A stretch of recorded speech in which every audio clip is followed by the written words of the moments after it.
नमस्कार। National tidying के news report bulletin में मैं भौमिक व्यास आप सभी दर्शकों का हार्दिक स्वागत करता हूं। हम बात करेंगे कर्नाटक के चुनाव की। वही कर्नाटक का चुनाव जो 2024 के लिए दक्षिण भारत में द्वार खोलने की भाजपा और कांग्रेस की कोशिश है। आपको पता होगा कि कल वहां पर मतदान खत्म हुआ और करीबन 72% ये मतदान हुआ है। लेकिन खास तौर पर कर्नाटक में चुनावी सत्ता को हथियाने के लिए भाजपा ने अपनी पूरी फौज उतार दी थी। प्रधानमंत्री नरेंद्र मोदी, केंद्रीय गृह मंत्री अमित शाह, भाजपा के राष्ट्रीय अध्यक्ष जेपी नड्डा समेत केंद्र के सभी वरिष्ठ मंत्री और भाजपा शासित सभी मुख्यमंत्री और वहां के धारासभ्यों की पूरी फौज कर्नाटक में थी, जिन्होंने गली गली तक, जिन्होंने मोहल्ले तक प्रचार किया, जिन्होंने कई जनसभाएं की, जिन्होंने कई रैलियां की। तो दूसरी ओर कांग्रेस ने राहुल गांधी के नेतृत्व के साथ प्रियंका गांधी, मल्लिकार्जुन खड़गे जैसे वरिष्ठ नेताओं को कर्नाटक के चुनावी मैदान में उतार दिया। कांग्रेस ने भाजपा पर कई बार हमले किए, यहां तक कि प्रधानमंत्री नरेंद्र मोदी को जहरीला सांप कहा गया। दूसरी ओर कांग्रेस ने अपने घोषणा पत्र में कहा कि वो अगर सत्ता पर आती है तो बजरंग दल पर बैन लगाएंगे, और प्रधानमंत्री नरेंद्र मोदी ने इसी मुद्दे को भुनाया और बार बार वो जय बजरंगबली का मुद्दा उठाते रहे। इतना ही नहीं, इस बार के मतदान के समय एक नई पैटर्न देखने को मिली कि कई मतदान केंद्रों में कांग्रेस के कार्यकर्ता जब मत देने जा रहे थे, अपना वोटिंग करने, तो वो पहले गैस सिलेंडर की पूजा करते थे। तो भाजपा की ओर से अलग पैटर्न दिखाई गई। कई वोटिंग करने से पहले बजरंगबली के मंदिर गए, भाजपा के कई नेता मंदिर गए। मतलब साफ है, भाजपा कह रही है कि फिर से एक बार वो कर्नाटक में चुनाव में आएगी, तो कांग्रेस कह रही है कि अब भाजपा का जाना तय है। तो ये दोनों पार्टियों के बीच में शायद एक ऐसी पार्टी है जो कर्नाटक विधानसभा के लिए सबसे ज्यादा किंग मेकर साबित हो सकती है, और वो है जेडीएस। जेडीएस का मानना है कि अगर 20 से ज्यादा बैठक आई तो कर्नाटक में किसकी सरकार बनेगी, कौन मुख्यमंत्री बनेगा, उसकी जिम्मेदारी उनके पास रहेगी। मतलब वो निर्णय करेगी कि किसके साथ उनको सत्ता में बैठना है। ये बातें हो रही थी पार्टी की, दावे हो रहे थे पार्टी के, लेकिन अब हम जानेंगे कि देश के बड़े मीडिया हाउस ने जो सर्वे किए है, जो पोल किया है, उसमें क्या कहते हैं मीडिया हाउस के पोल, क्या कांग्रेस या भाजपा।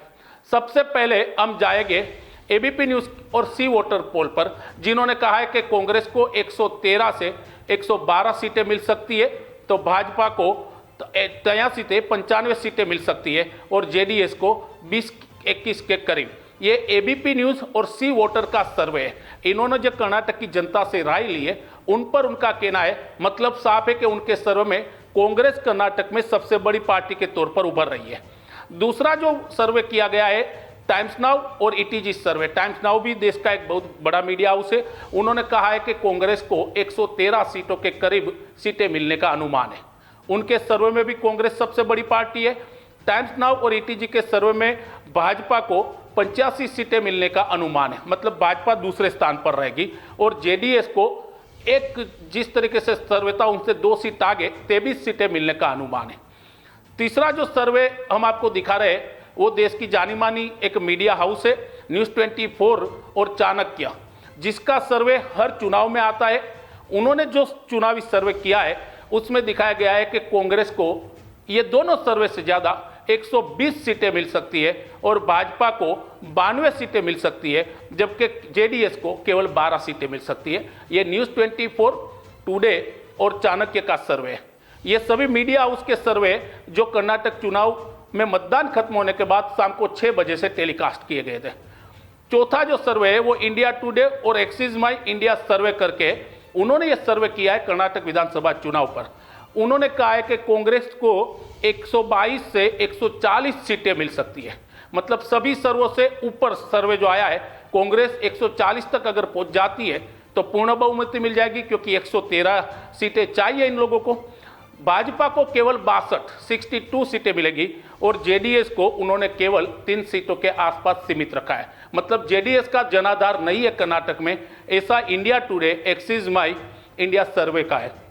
और जो आखिरी सर्वे हम आपको दिखाने जा रहे हैं वो है जी न्यूज़ का सर्वे।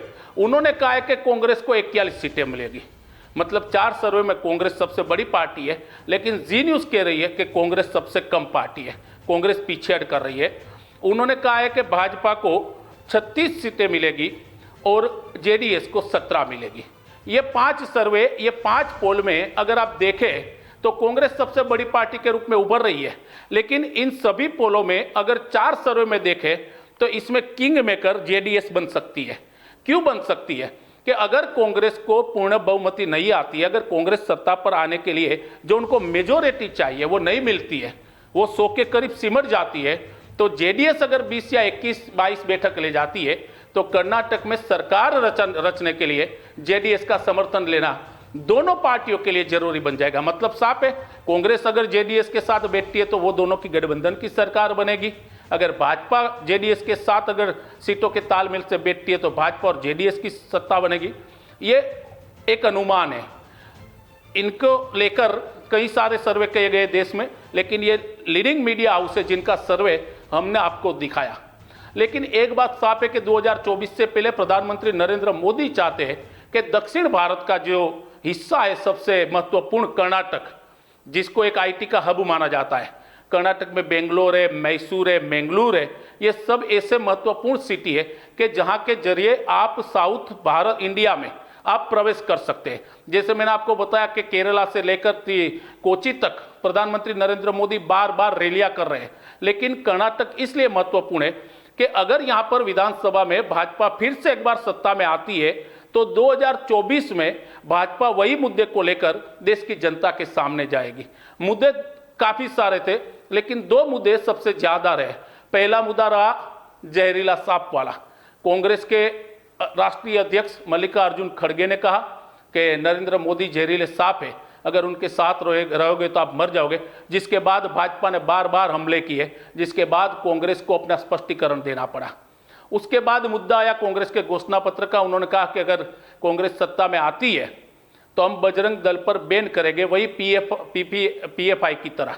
बजरंग दल पर बैन की बात आती, प्रधानमंत्री नरेंद्र मोदी ने कहा कि अगर कांग्रेस को आप वोट देंगे तो वो बजरंग बली को ताले में बंद कर देंगे। ये सारी बातें कांग्रेस और भाजपा के सामने आरोप और प्रत्यारोप हो रहे थे। लेकिन जो सर्वे आया है उसमें एक बात तो साफ है कि कांग्रेस सबसे बड़ी पार्टी के तौर पर उभरेगी। गठबंधन की सरकार बनती है या कांग्रेस या भाजपा अकेले दम पर सरकार बनाती है, ये तो अब 13 तारीख को तय हो जाएगा। दावा दोनों पार्टियों ने किया है, जेडीएस भी कर रही है कि वो किंग मेकर है, लेकिन आने वाले 48 घंटों में ये तय हो जाएगा कि कर्नाटक में किसकी सरकार बनने जा रही है। नए समाचार, नए बुलेटिन के साथ हम फिर एक बार लौटेंगे आपके सामने। तब तक के लिए मुझे आज्ञा दीजिए। नमस्कार।